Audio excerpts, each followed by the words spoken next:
কালজয়ী Afro-Asia Latin আমেরিকার নিপীড়িত জনতার নেত্রী, যিনি মানুষের শুধু ভালোবাসা না, সম্মান না, শ্রদ্ধা না, হৃদয়ে স্থান করে নিয়েছেন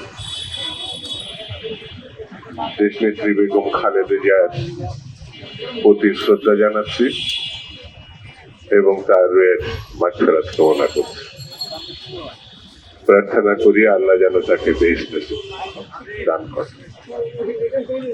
বন্ধুরা, দেশনেত্রীর এমন একজন নেত্রী যিনি এখন দেশে এবং সারা বিশ্বে এমন একটা উচ্চতায় পৌঁছাইছেন, সেটি মানুষকে, মানুষের সংগ্রাম, গণতন্ত্র, মানুষের স্বাধীনতা গণতন্ত্র রক্ষার যে সংগ্রাম, সেই সংগ্রামের কারণে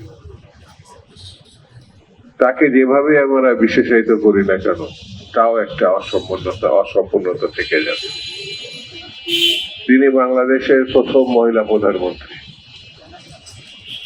তিনি নির্বাচনে কখনো পরাজিত হননি। তিনি 3 বারের নির্বাচিত প্রধানমন্ত্রী।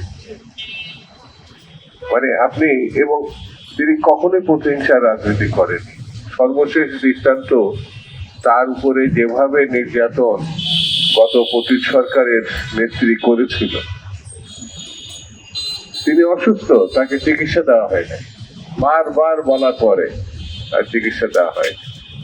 তাকে গ্রেপ্তার করে একটি মিথ্যা মামলায় গ্রেপ্তার দেখিয়ে তাকে যে কারাগারে রাখা হয়েছিল সেটা অ্যামেন্ডমেন্ট ঘোষণা করেছিল সরকার, পরিত্যক্ত ঘোষণা করেছিল, যেখানে পত্রিকায় আপনাদের মাধ্যমে আমরা জেনেছি আরশোলা এই ইঁদুরের বসবাস।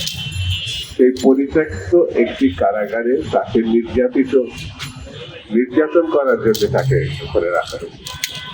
আপনার সেই দিনের কথা নিশ্চয়ই আপনাদের মনে আছে, কিভাবে একজন সাবেক জনপ্রিয় রাজনৈতিক নেতৃত্বকে, সাবেক প্রধানমন্ত্রীকে, দখলদার প্রধানমন্ত্রী বলবো, আমি তাকে গায়ের প্রধানমন্ত্রী বলবো। শেখ হাসিনার কোন নির্বাচিত বৈধতা ছিল না দেশে এবং সারা বিশ্বে, এটা সবাই জানে। সে একজন প্রতিষ্ঠা রাজনীতিবিদ বেগম খালেদা জিয়া যখন অসুস্থ বলছেন, শুনি মরে না কেন? কি ভয়ঙ্কর কথা! আপনি কি অশ্লীল, কি রুচিহীন একজন ব্যক্তির উচ্চারণ। সে আবার দাবি করত সে নাকি শেখ মুজিবের কন্যা।